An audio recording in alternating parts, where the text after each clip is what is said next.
highlight reels and recaps are really important, but I feel like there's so many missed opportunities to capture during events. Like there's so much investment going into an event. You're bringing people from all over the country, sometimes all over the world, to be at this event. And there's so many stories and so many moments and so many things you can capture and convey from that space and time. I think there's so much more that can be creatively captured at events that tell stories that really convey the value of the brand, illustrate and help visualize messaging pillars, instead of saying or just telling people you can do so much better than just a highlight video or a recap reel. I wanted us to just kind of brainstorm together a little bit for people what that could look like, help just kind of let this be a little bit of a brainstorm session. Like what could be possible at your event to capture that's not just highlight videos. Down for podcast episode 2. What comes to mind for you when you're talking to someone like, hey, we know we need video coverage. What do we need to be thinking about? So first off, the question is, why are you doing video coverage? Because highlight reels in the moment, and it's something we're really good at. We'll bring a team in, depending on the size of the event, as small as 3 or 4. Depending on the size, yeah. How many people are there? We've done 20 before on really big events, but we also turn all these highlights in real time. So it's the people at the conference, at the concert, at the event are able to walk out and open up their social media and they're still at the event. Which is huge. That's great. That's amazing. Yeah, so it's a highlight reel. That's the highlight reel. Yeah. And the speed of it is incredibly important for those things. But from a nuts and bolts, from dollars and cents, all the numbers part of it, you can argue that the people are already at the events. Why would you spend the effort or the money to produce highlights while you're there? Because those people have paid for their ticket. It's not adding that much value from a bottom line perspective to your event that year. Yeah, the people have already bought the ticket. They have not bought a ticket for 2026. So getting the video, getting the covers, the photography, getting the stories of the people that are there at your 2025 event, at your current year, your 2026 event, are great. And you make it the highlight reel and you add to that experience because those are going to be repeat customers at the same time. But all of the video, all of the stories, everything you're capturing is marketing for the next event. Take that real-time highlight and register for next year, register for the next city, register because a lot of people are booking the next conference at that at that event. Yeah. They're driving sales. Oh yeah. One of the bigger conferences we did was, I think, 38,000, 40,000 people. And we were doing real-time social videos and highlights and playback on screens and everything for it. And they announced the next year date. And I think it was at like 80% capacity at announcement. Right. And then sold out weeks later. Getting the video for those things, for the marketing, that's where the value is. Okay, so let's get really granular. What specific types of video should you be after if you're going into, like we're getting ready for our 2025 conference. Yeah. We want to be set to market 2026. What marketing opportunities do we need to capture at this conference to set us up to sell 2026? We get those establishing, we show where the event is, we show how many people there are. Then you want to move into the emotion. Yeah. It's easy to go to kind of like people are happy to see each other. There's friends, there's family, there's people that go way back. They haven't seen each other since last year. You get those kind of things. Right. Anything corporate is likely going to have sponsors. Yes. And so at that point, you're not just working for your client, you're working for your client sponsor. Well, that's what I keep thinking. That's what I keep saying to people too, is that you're not just selling to your attendees. You're selling to sponsors. You're selling to talent to come and speak at your next event. Right. Because of all the exposure, all of the opportunity you want to make everybody who's there look good. Yeah. And create demand. Yeah. Because you can build a wait list. I was talking to someone recently. She puts on an event every single year, and they have gotten to a point where they're building demand for sponsors. Sponsors are coming to her because of the experience that attendees are having with those sponsors. Yeah. And she is trying to figure out a way to really focus on and capture the sponsor and attendee relationship and the story that's happening there. Because it's important for attendees. Yeah. But it's really important for people who are paying to be there for the exposure. So how can you sell that and create demand that way? That's huge. Yeah. So thinking from a sponsor shot list, what's going to be important to most sponsors? Their signage with people in front of it. Happy people. Yeah. No, you don't want boring. You don't want people walking past it, ignoring it. You want to make sure like you catch the interaction, whether it's a bank or a tech sponsor or anything.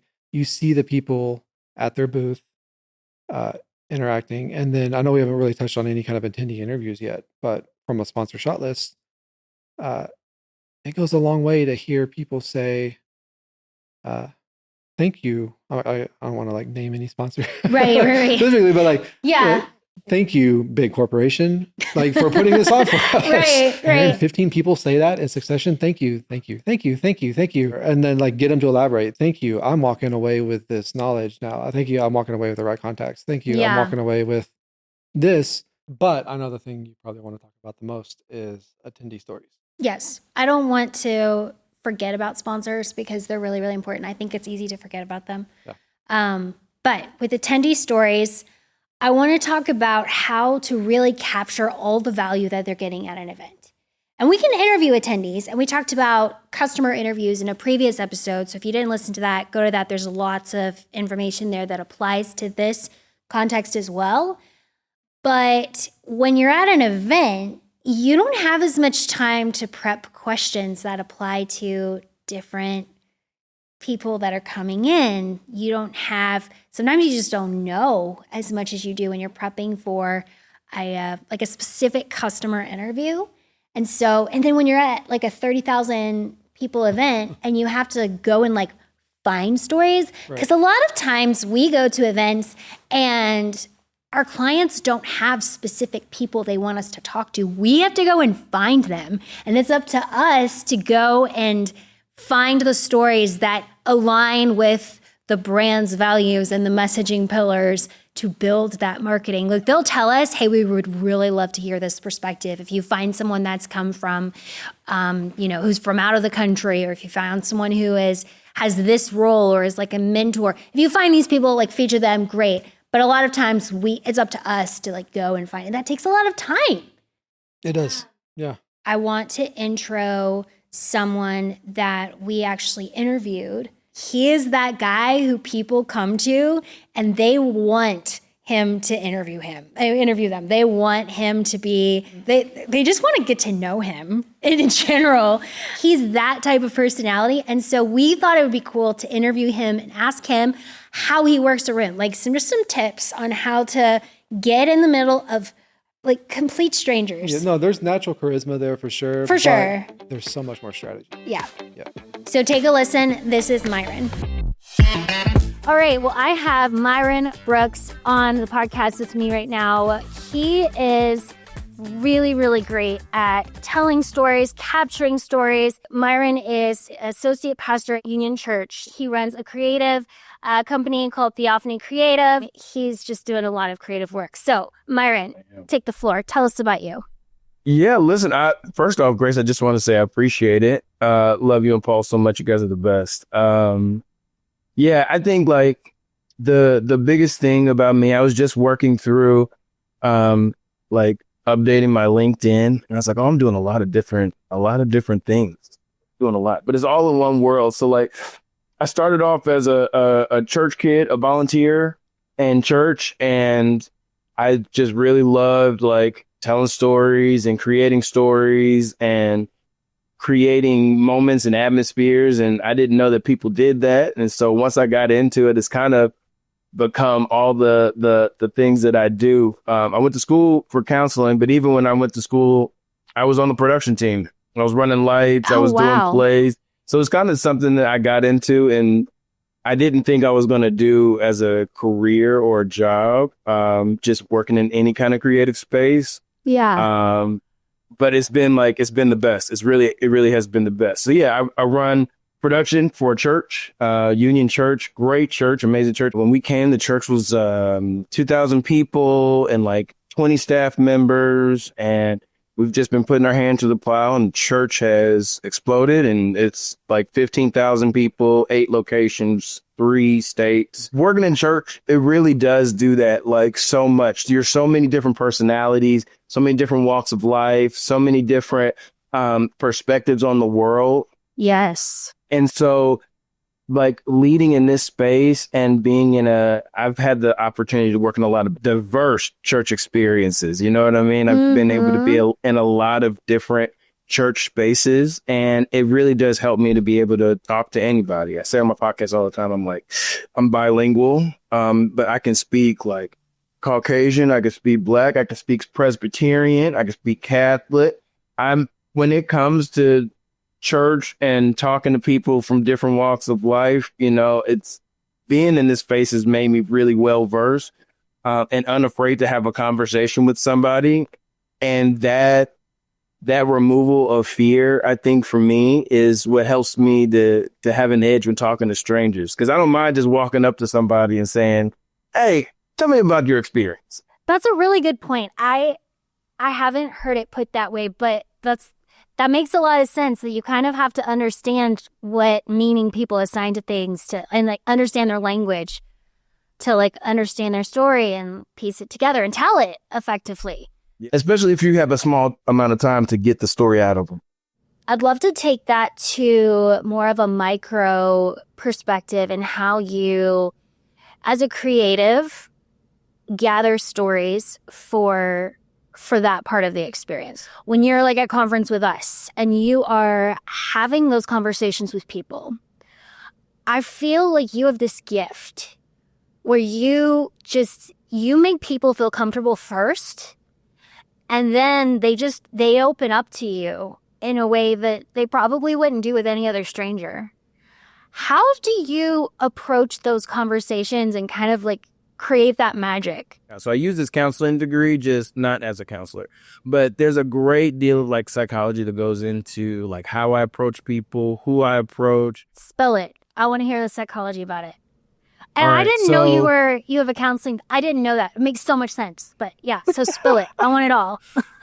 So usually depending on what the task is, right? So if we're saying, hey, listen, like we want man on the street. We want to get interviews. We want to hear about people's conference experience. I'll try to get a group of people, you know what I mean? Try to find like a lady and her girlfriend or a lady with somebody else. And usually I'm using that to like play the odds, right? If I see a group of ladies, like 4 or 5 of them, I only need one of them to say yes. Yeah. And he's for context, he's focusing on ladies because we've done a women's conference together. Oh, a women's event. But yeah, human beings in general. Human ladies, beings, men, yes. Everybody, all humans. If they're in a group, yeah, then usually I can grab just one person. So I'm partially playing the odds. And usually, I'm not going to lie, usually there's a light that clicks in somebody's eye that's like, I really want to say something, but I don't want to look crazy on camera. So if I see somebody have the spark like, oh, I could do it, I immediately let them know, hey, listen, it's real easy. I'm going to prompt you. It'll be a really easy prompt. And then you'll just tell me about your conference experience.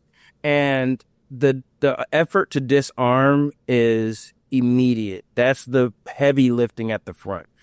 If you're disarming people, you're smiling, you're engaging, you're doing the where you're from, what's your name, you're immediately getting them talking about themselves, then you have a higher probability of being able to close. The ability to tell stories and disarm people is the main key to getting genuine content out of people. What techniques do you use and like think through when you are interviewing someone and then thinking about the end product, right? what other pieces, I guess story pieces, especially when it comes to video, are you thinking through that would make this story, that would just add to the story more? Like, for example, you said you find a group of people and you're talking to one person, but sometimes I've seen you bring other people in and they're having a conversation together. And sometimes when they're talking to their friend and telling the story, you see them light up in a different way than when they're talking to you. But like, I know that you got people's phone numbers at the conference and like followed them around at a conference where there are like 30,000 people to really capture that one perspective, which was just amazing because it's so hard to so people get lost in those big rooms. And so when you find that story and you follow people and you capture that B-roll and you're watching, you get to watch them experience the conference while they're talking about it. That's really amazing.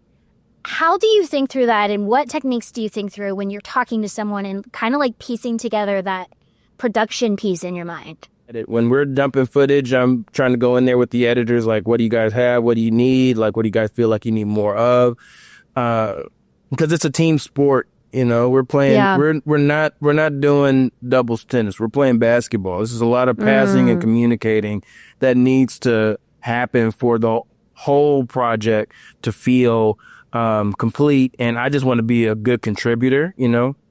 So like for me, it really is looking at the whole product, and then just depending on the person, you know, if the person has a really great vibe and they're very engaging, I don't have to keep prompting them. They want to keep communicating. They have something to say or a story or how they've been impacted. If there's an opportunity for us to follow up on that and even, you know, take it further, then I'm always down for it, just because we only get a small amount of time to interact with some of these folks, but the memories that we're able to make and the moments that we're able to capture last longer than the interaction I had, you know? But if I can create a positive feeling that then is attached to a positive output, and I've created a memory, you know, and really cool memory, And somebody's like, I was interviewed at this conference and it was so cool. And then I saw myself on the screen, and then I can go and tell all my friends I want to come back to this conference. And everybody is going to be so excited to keep rebooking people because we keep coming back to have a great experience and people want to keep showing up. We think the world of you, Myron. And we just feel like anytime we get to do any work with you, we feel like you're our A-team. We love working together. I love what you said about creating a memory, and how when you're capturing a story to create this experience for an audience, you're also focused on creating the experience for the storyteller themselves. And that's really, really powerful. Before I let you go, thank you so much for your time. Where can people connect with you and see everything that you're up to these days?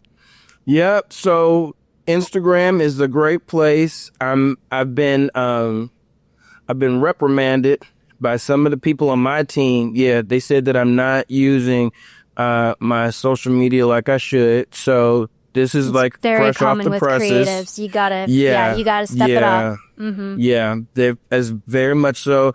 Everybody on my team, on my side, has been like, okay, now you said you was going to do it, you're not. So Instagram. You'll be able to follow me. A lot more cool stuff happening on Instagram. Also, First Generation Suburbs podcast. It's a podcast with me and my sister. Definitely like the best of both worlds. We're very silly on there. If you want to hear me say some very outlandish stuff, come watch the podcast. It's a hoot. Then I'm getting ready to drop more content specifically about creativity and production. To be looking out for that. We're gonna be excited to learn from you when all that stuff comes out. So yeah, keep us posted on that, and we'll be I will about that for sure. Myron, thank you so much, and we'll be talking soon. We got projects coming up we're working on together. Yeah, most definitely. I can't wait. Hey, quick favor while you're listening. If you're enjoying the show, hit that follow button so you never miss an episode. And if you even get one nugget of value today, share it with a friend or leave us a quick review. Thanks for being here. Now back to the show. Okay, so we just talked about audience interviews. I feel like there's so much more to capturing the stories of attendees or audiences, attendees, besides just interviewing them. Mm-hmm. Like I know something we've done in the past is, and I feel a little torn. I don't know how I feel about this sometimes, but sometimes we film conversations between attendees. Right. And it is slightly staged. Oh, for sure. Well, I mean, there's a microphone involved.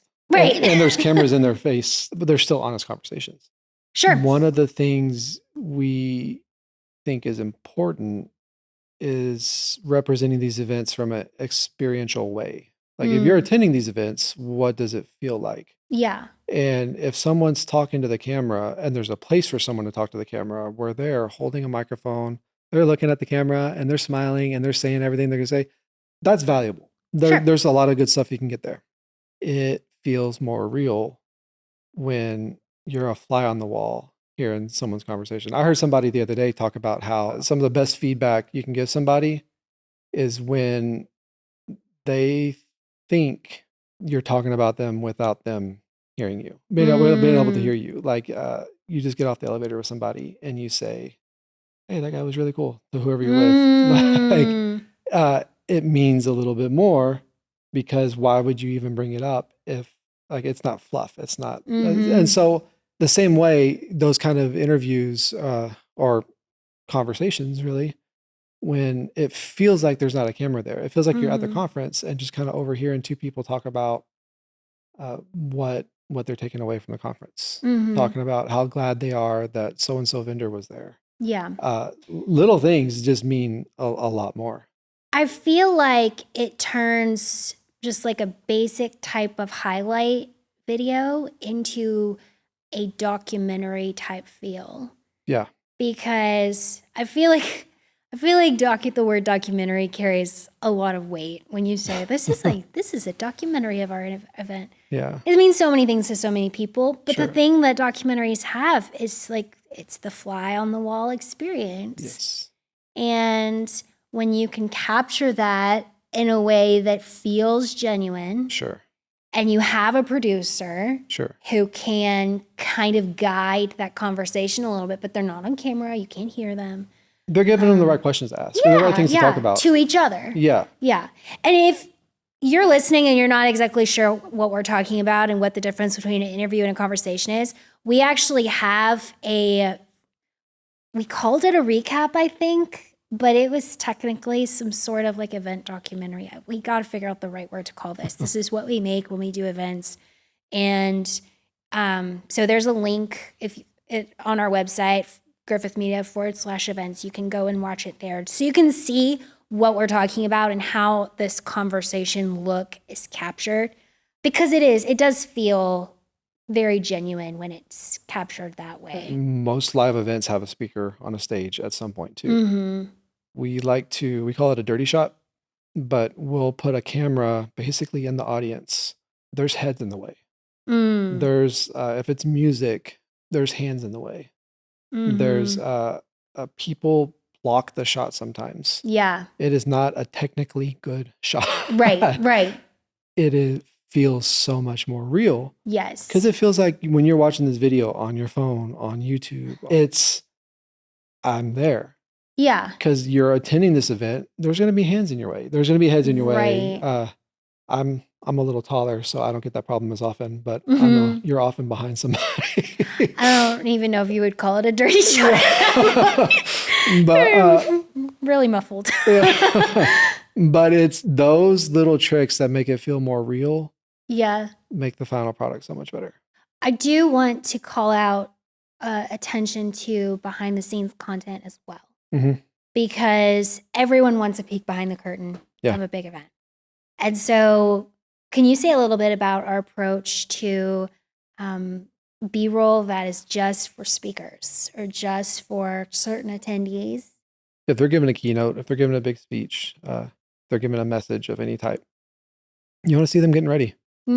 Different speakers have different levels of access or different, amount of people you want around them. You always respect boundaries, but see them backstage, see them walk up. Like one of the important shot list shots is them walking on stage. Somewhere there's a staircase. Right. And you see them walk up the staircase. Yeah. If it's backstage, if it's on front of the stage, wherever it is. We also try to humanize the speaker a little bit more as well. Usually speakers have this big like story that they're telling. Yeah. It's this transformational story that everyone can relate to. People are crying. Like it's amazing.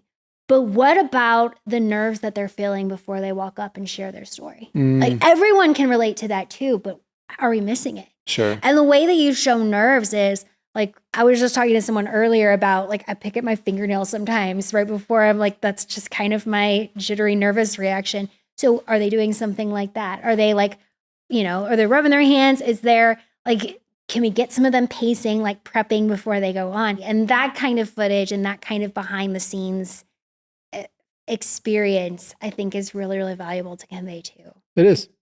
Yeah, absolutely. There's so much we could get into, but we wanted to just give kind of a high level approach to how we go to events and cover events. And we can do more conversations like this, obviously, on this podcast. But if this one in particular was helpful for you, you can hit subscribe, leave us a review, tell us your story. You can find any resources that we mentioned on our website at griffith.media. We look forward to sharing more on our next episode. Known For is a Griffith Media podcast recorded on the volume wall at Big Screen Studios in Dallas, Texas. This episode was produced by the Griffith Media team. Find out more about our agency, how we can help your business grow through marketing, video, and design at www.griffith.media. Or find out more about the studio at bigscreentx.com.